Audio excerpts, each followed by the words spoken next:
contribute to.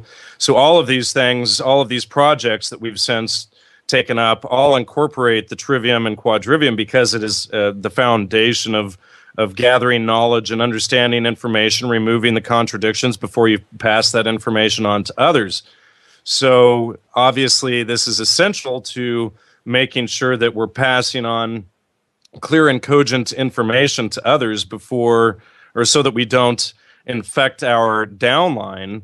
And we think that that is essential because so much of the media and information being distributed out there is awash in misinformation and disinformation and just things that people get on ideas that people get on a whim or that they channel without ever fact-checking anything. And so we're trying to get people back to the core of verifying information before they pass it on to others, sort of a mental antivirus system, because bad information, when you pass that on, it's the same as passing on a virus, and you waste everyone's time in your downline from there. So we feel that it's essential to help people or empower people with the proper tools so that they can get through all of the nonsense out there in life that's being thrown at them, all of the disinformation, and be able to sort of find their way through to, and the Trivium being the lighthouse sort of in the darkness there. That's a great point, Jan. And I think one of the most important things to keep in mind is when you talk about removing the contradictions from information before passing it along, that's so important. One of the best definitions for truth that I've ever heard anyone give is truth, when taken into oneself, is that which can do no harm. So that's really what you're attempting to do with the Trivium method, get people to basically boil information down to its core essence so that we can get at what is actually true, remove the fallacies from that information, and then in passing it along, when other people take it into themselves, they can do no harm with that information. They can only generate order and good with that information. Exactly. And go ahead. Yes, no, go ahead. Oh, I wasn't sure if you wanted me to add something to that, but yeah, you're Sure. exactly right on that. The Trivium logic, or grammar, logic, and rhetoric, and in fact, if people go to the triviumeducation.com website, they can see the Trivium logo there, which is sort of a triangle with truth in the middle, surrounded by consciousness. And what the Christians did, and if you look at old Christian artwork and things like that, they'll take the Trivium and the 3 points, grammar, logic, and rhetoric, and what they'll do is they'll put God in the middle rather than truth.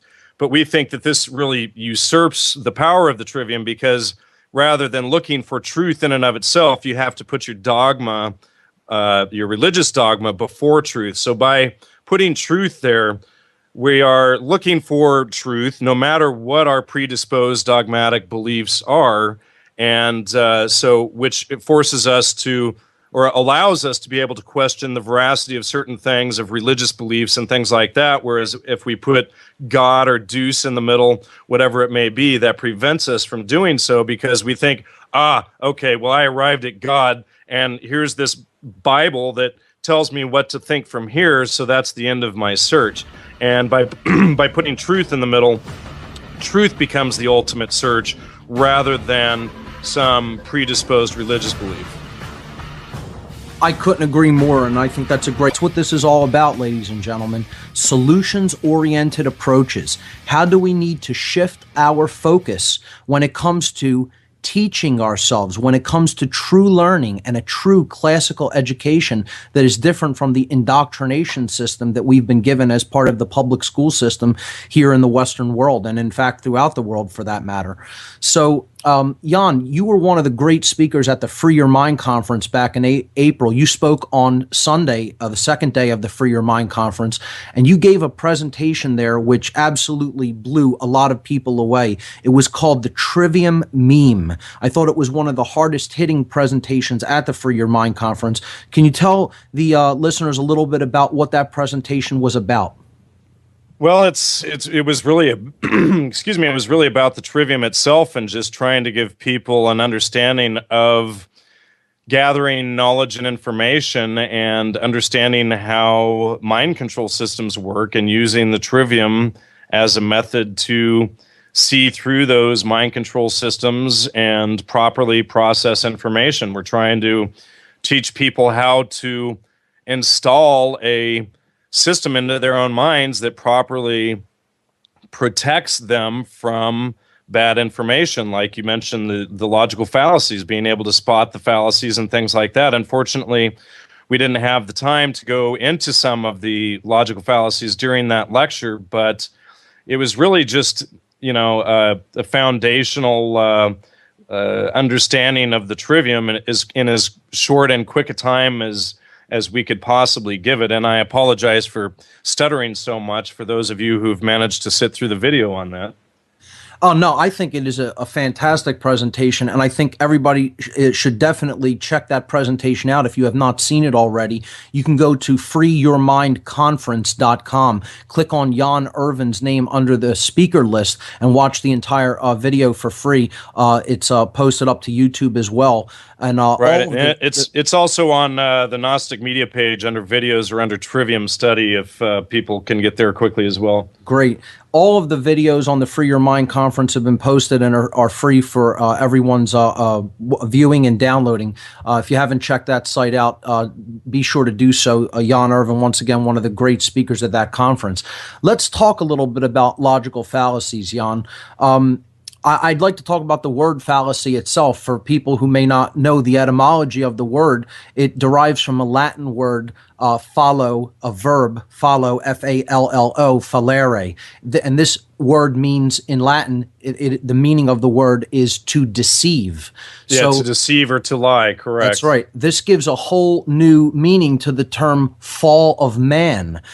People think of the fall of man as some sort of a degradation that happened to man's nature, quote unquote. But if we look at it in this way, maybe it's a grand deception that has been pulled over his eyes. It's the deception of man. And well, it's interesting that you should say that. And in fact, I heard you in your last week's show mention my comment to you about the fall of man with the tree of knowledge. So before we get into the fallacies, would you like me to read to the audience what I read to you last week? Absolutely. Go right ahead. All right. Studying the Kabbalah, it's interesting that the tree, when fallen knowledge first, which is the da'at position, is not seen. This is absolutely the state of affairs today. Logic before grammar, understanding before knowledge. What can one possibly understand before they know what they're attempting to understand? Who, what, where, when equals knowledge. Logic is understanding. It answers why, but only after knowledge. Then we gain clarity and wisdom in our rhetoric. The tree of knowledge is the tree of life, is the Kabbalistic tree. And this is coming from page 161 in Daniel Feldman's book on the Kabbalah. The Sephirah, knowledge first, is always there, but in a fallen state, we do not see it. And then continuing on from me, so if mankind has fallen, his position of knowledge first, the da'at position, has fallen to earth. Therefore, it has fallen out of use. Man has fallen out of knowledge, understanding, and wisdom. Therefore, he cannot see the quote-unquote kingdom. Is it not irony? Oh, wait, and this is something that, it is said that the Kabbalah, you don't start studying it in Jewish tradition until you're 40 years old. And I put in my notes here that, is it not irony that I've had Feldman's book for 2 years before I started studying it, now that I'm 40 years old? Now, the Trivium, Quadrivium, and Kabbalah make up a functioning system, just as grammar, logic, and rhetoric make up a functioning system within the Trivium, and within the Quadrivium, mathematics, geometry, music, and astronomy make up a system. Well, so it is with the Trivium and Quadrivium and Kabbalah together, making up another level of the functioning system. So knowledge has fallen from first. It's fallen to literally the anus position, or the foundation position in the Kabbalah. And on page 101 of Feldman's book, when the Sephirah knowledge first position falls and becomes Sephirah kingdom, it takes the gate bet 1 with it, which thereby connects the kingdom only to Sephirah foundation below, end quote. And a fallen tree has a trunk. In a fallen tree, knowledge first falls to the small phase position. Man has fallen out of the garden to earth. He falls from a position of the world of Atziluth in the logic and rhetoric down to the world of the Yetzirah, because he is not thinking by asking who, what, where, when first. Knowledge first. So he loses it and he falls. So, in other words, man has the fall, just like you pointed out. So those who put their logic before their grammar are causing the fall, done intentionally to them, and they're ignorant at that. They have fallen from the tree of knowledge. And then this gives a whole new take to the concept of being expelled from the garden. Exactly. The original fall of man, right? Exactly what I'm getting at here. So the Trivium and Quadrivium and Kabbalah are a higher level functioning system, just as grammar, logic, and rhetoric make up the Trivium, and arithmetic, geometry, music, and astronomy make up the Quadrivium.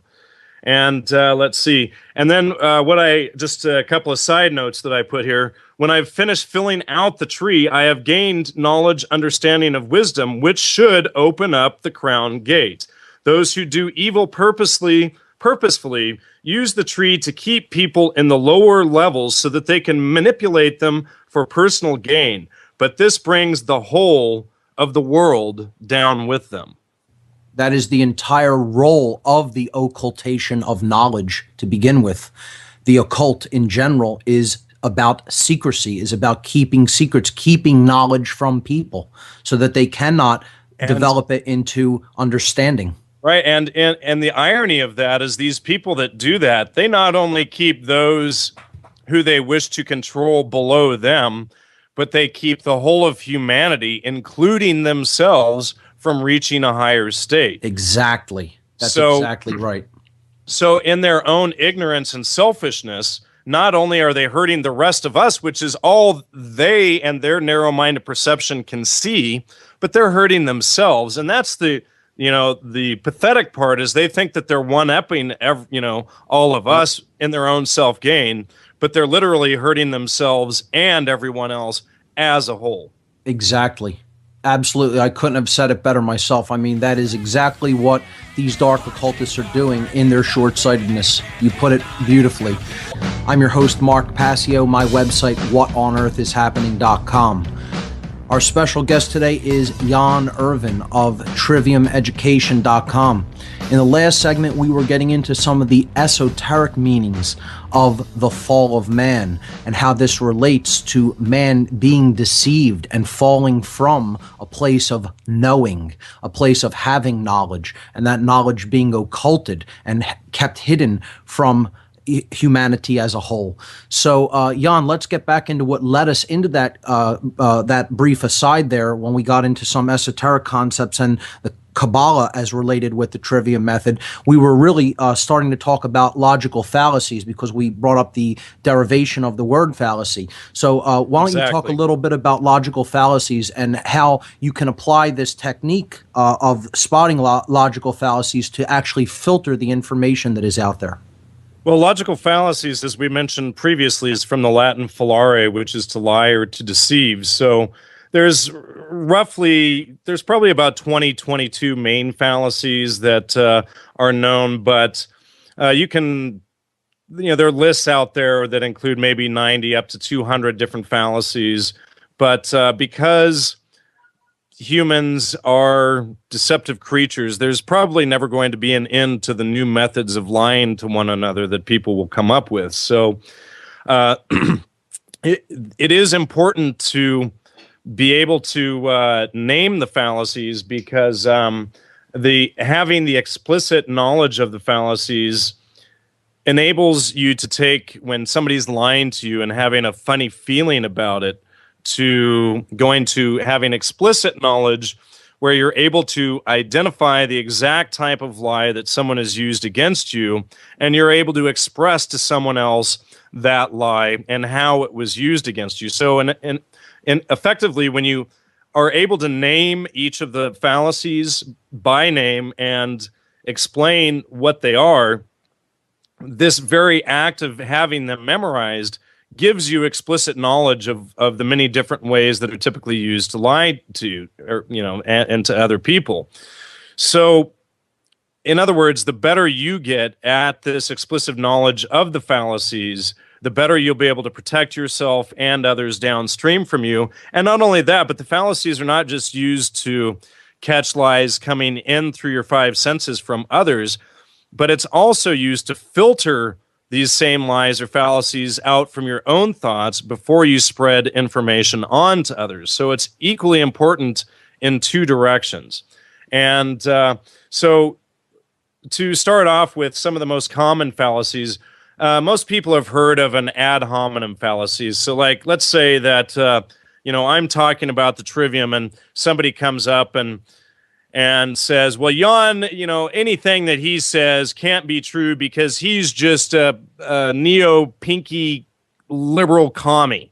Instead of dealing with the information I'm presenting, what they'll do is they'll throw attacks at me as a way to divert attention away from the information, and rather dealing with the specific information presented, they'll just use these attacks. They'll call somebody homosexual or a Republican, or because this person is Christian, they possibly couldn't have anything valid to say, or somebody just mentioned to me that they love your work, but because you have commercials on your show, therefore there's nothing that your show could possibly have of value to present. So they're using that would be actually a circumstantial ad hominem against you, rather than just going through it and taking out the information that's valid. An appeal to authority is a very common fallacy, where typically somebody believes someone strictly because they have a white coat on, like a doctor or a scientist or somebody who sits behind a desk in front of a TV camera and calls themselves a news correspondent or something like that, or a politician. It typically has to do with somebody putting on a funny costume, like a coat or a hat, a police uniform, whatever it may be, and then using that as their position of authority rather than dealing with real facts and information. And then you have appeal to belief, which is if you don't do X, God is going to come down and punish you, or most people believe that X is true and therefore you should believe it's true because they do, that sort of thing. Appeal to fear is if you don't do this, all of these bad things are going to happen if you don't, so therefore you have to do it. I think Larkin Rose gives a great example of this fallacy in his presentation. These people, if they don't throw the body into the volcano every year, the volcano god is going to come and get them. And I know Larkin was on your show a few weeks ago. Yes. And he's been on my show as well, and he always is an excellent presentation. I very highly recommend people get completely familiar with his research and what he's presenting in regards to the myth of government. And then, of course, there's appeal to pity, appeal to popularity. If you do this, if you buy this car, if you drink this beer, you'll have all the pretty girls. Appeal to ridicule. An appeal to ridicule is a really funny one to use. An appeal to ridicule.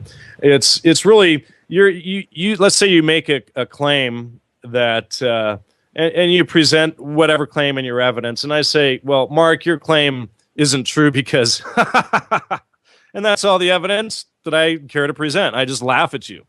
So this is known as an appeal to ridicule.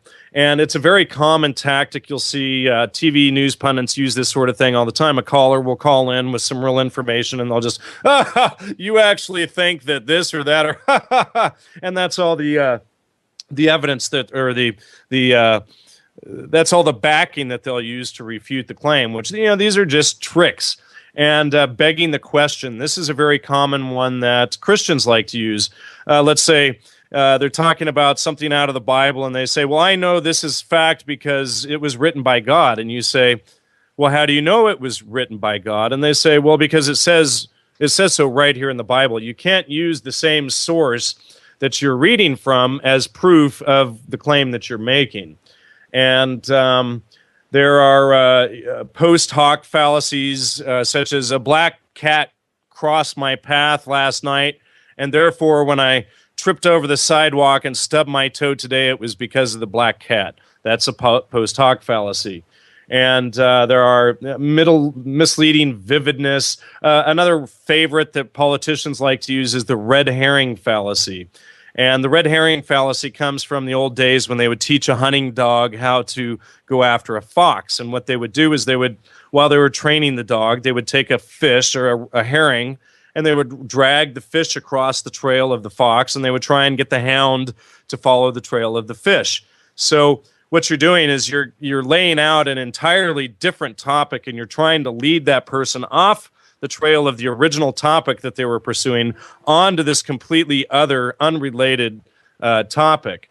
And another similar one in this category is the straw man fallacy. And the straw man, well, a corporation is a straw man, for instance. But what a straw man is if I present an argument of something, let's say I present argument XYZ, and somebody will take my argument XYZ and they'll tweak it just a little tiny bit to make it look very similar to the undiscerning eye to my argument, when in fact what they've done is they've taken key elements of my argument and they've changed them to state their own positions, and then they'll attack and debunk those positions that look like mine but aren't, and then they'll say, ha, see, I refuted this person with this, even though they never refuted the real argument in the first place. Another fallacy is two wrongs make a right, which is a common one that people like to use. And I also recommend that people get familiar with the Latin names of the fallacies as well, because having the Latin names under your belt can be very helpful in identifying a lot of these types of arguments. Jan, it sounds like overall what all of these appeals to different sources of misdirection to try to take people off the course of actually looking at the information, what they're all ultimately based upon is fear.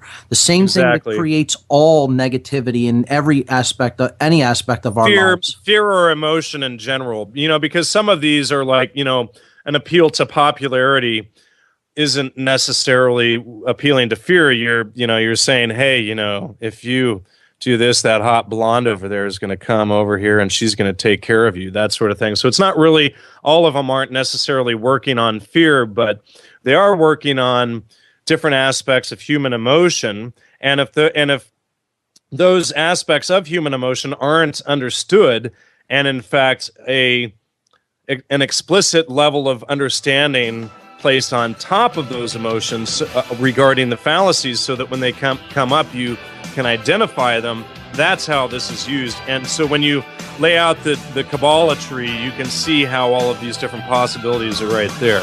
Segment, you gave a great breakdown of some of the logical fallacies that are employed that the Trivium helps us to see through to get to the truth of the matter that we're looking at. So I want to talk a little bit about the suppression of this method of education, of becoming a self-taught individual, ultimately is what the goal of the Trivium method is. And, this has been deliberately removed from the educational system. I want you to talk about why you feel that's been done and what the implications are in consciousness and in the development. I'm sorry, of which part has been done? I missed one sentence there. The Trivium has been removed completely from the educational system in the modern world. And that deliberate suppression, I want you to talk about what you feel the implications are of that for human consciousness in general and the direction that humanity is moving in the future, since we now have outcome-based education system. You mean since the fall out of the garden and down the tree of knowledge? Sure.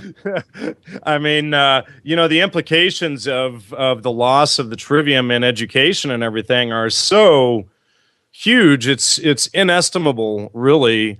The cost of all of this on humanity and all of our well-being and welfare right now in the present. It affects everything from the current state of affairs with politics and marketing and our commercial television and radio, and it affects the law systems and all of these things that these politicians push through to manipulate us and control us, and it affects how people are willing to assign their autonomy over to some criminal politician, all for some vote as an allusion to freedom.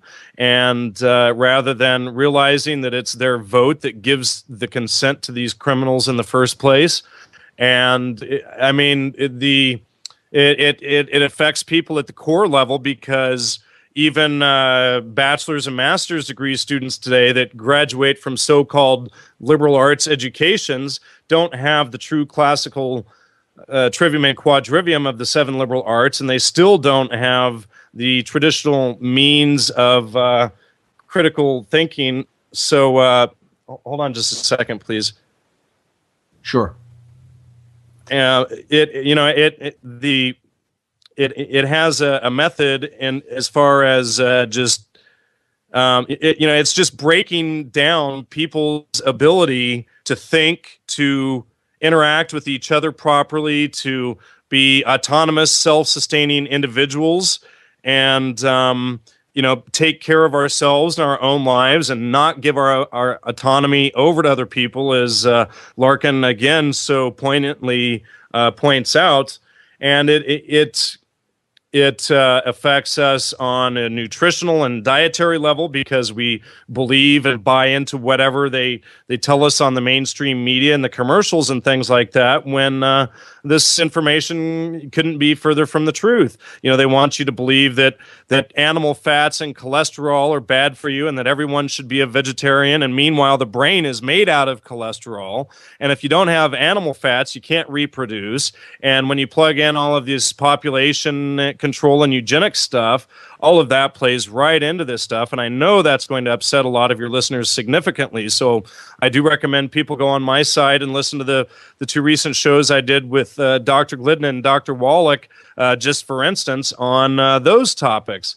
And so there's really no aspect that the trivium and quadrivium don't apply to people's lives, and to be able to think clearly and critically with the information coming in via the 5 senses, and quickly determine the proper course of action before leaping to an action without having an understanding of the proper action that you need to take before you make that first step. It helps us to engage our responsibility.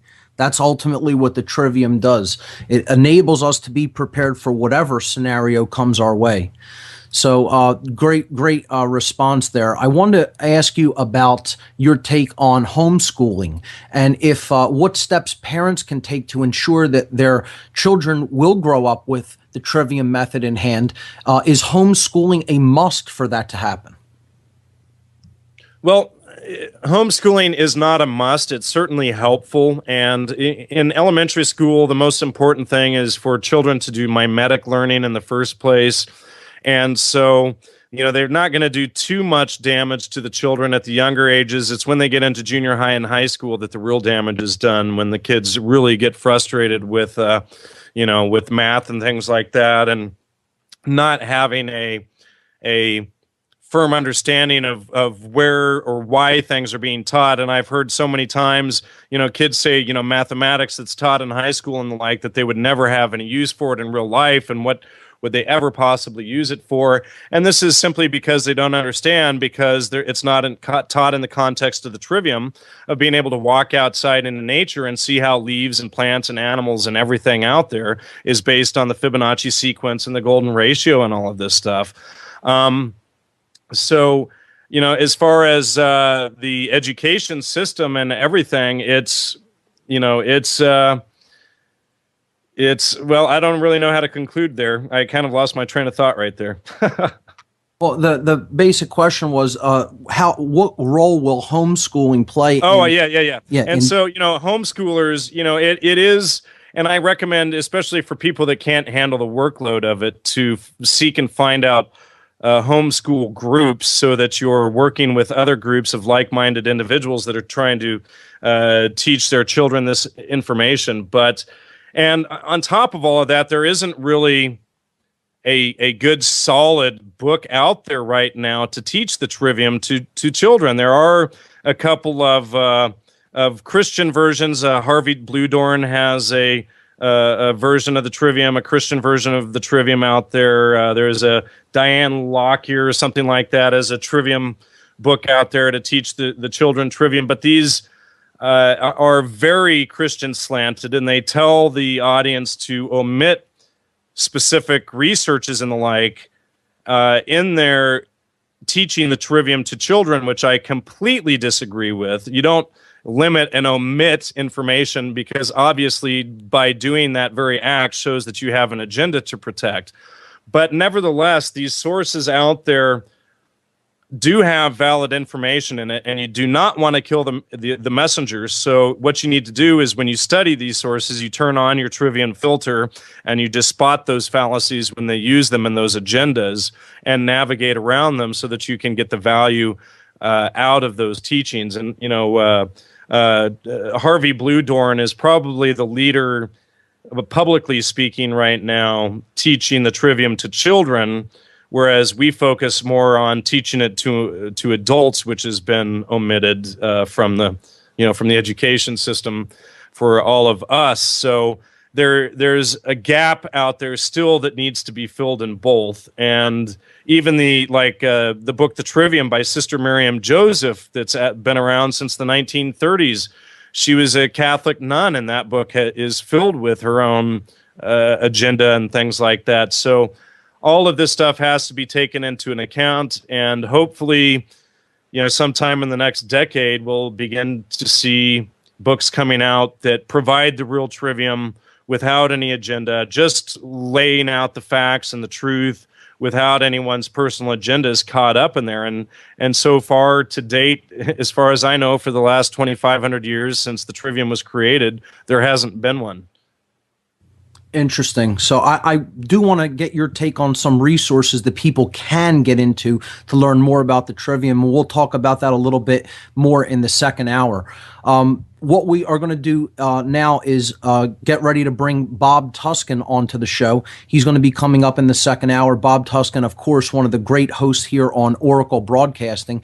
His website is bobtuscan.com, and we're going to bring him on to join the conversation with Jan and myself to continue to talk about the Trivium and how we can employ these methods to really regain control over our thoughts as a whole, so that we can once again take ourselves onto the right course as an entire species and get out of the mess in consciousness that we have put ourselves into.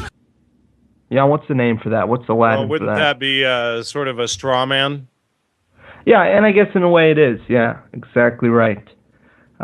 So, there's so many different takes on this Trivium stuff, but I'm sure glad that people are starting to use this as a prerequisite to seeing all the other information that's provided from isn't it fascinating to watch it take root in all of the quote-unquote truth movements? I mean, armed with the Trivium, the truth movement could actually become the truth movement. Exactly right, the true truth movement, absolutely. So, it's interesting, Jan, how we've seen this really start to become the prerequisite, but we did it backwards. We first woke up, and I'm doing air quotes here, whatever that means, and then we started to realize how we have to learn to learn. In other words, how we can implement the 7 liberal arts to understanding. Right. And basically what happened is a few people managed to climb up through the Kabbalah tree of knowledge and wake up their crown chakra, typically with psychedelics and the like, but without having a firm understanding of how to learn of the Trivium, grammar, logic, and rhetoric, and then the quadrivium, people become very susceptible to being controlled while they're in that state, which is what we saw exactly with the psychedelic movement of the 60s being usurped. And in fact, you find out later that guys like Gordon Wasson, the so-called discoverer of magic mushrooms, who worked for J.P. Morgan Bank, ended up being a chairman to the Council on Foreign Relations and stuff like this. So, I mean, today we can look back now with the knowledge of the Trivium and see how prior movements were usurped, and see how the big bands of the 60s were almost entirely the sons and daughters of U.S. intelligence officers and things like this. And move forward, hopefully this time with a real bearing and a real direction of where to go and how to deal with this mess. Well, that's the break music, and we'll tell us a little bit about the role that it's played in your life so far. Well, I'm a student of philosophy, and as far as the indoctrination camps and public education systems, and it's never really jived with me that I have to just accept the answers that the teachers want and regurgitate that to them. Erica Goldson gave a talk as valedictorian of her high school, which went viral on the internet. And I had watched that, and it really resonated with me and made me realize that me not doing well in high school and the traditional indoctrination camps had no real reflection on being able to be a good critical thinker and being able to think for myself and not just to assume something as truth. So I've always had kind of as a background this notion that it's very important to entertain a thought without accepting it nor negating it. Okay, so listening to Coast to Coast AM at 10 years old, I'm a fairly young guy, as many of your listeners know, Mark. I was able to entertain, some of the kooks and some of the other stuff, and the aliens or whatever was. I was able to consider these things and accept it as truth, accept it as information. Have those building blocks of grammar, and be able to consider it, not necessarily accept it as truth, but at the same time. Not negate it altogether and see where it fits in as a puzzle piece, if you will. So it's been very important to me to A, have an open mind, and then B, have a critical mind and to be able to see through the lies. So after doing my show for a while, I ran into Jan, and Jan and I started to talk about the Trivium. He showed me the interview at the time that was fairly brand new with Gino Denning, and came on my show. And Bob, you and I have done a number of. I think you and I had already done a number of shows before that point together too, hadn't we? Yeah, we had done some shows before that, but then we kicked it into gear and decided that this was something essential to share with my listeners. I was lucky enough to get to talk with Gino Denning and do a show with him, and it makes sense at the end of the day that we are awake, if you will. But what we're awake to, we need to be discerning about. We need to not just accept something as truth. There's so much disinformation out there that, unfortunately, if you're not alert, if you're not equipped with the Trivium, you're going to be taken advantage of one way or the other.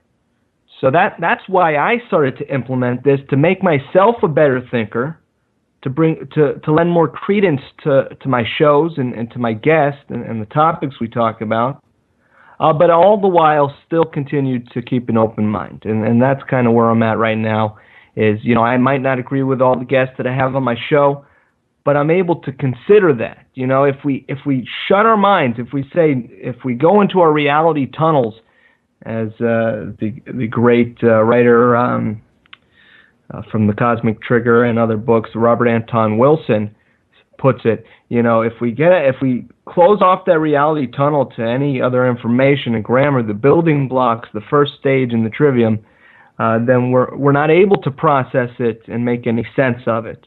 And then the third stage, of course, is rhetoric.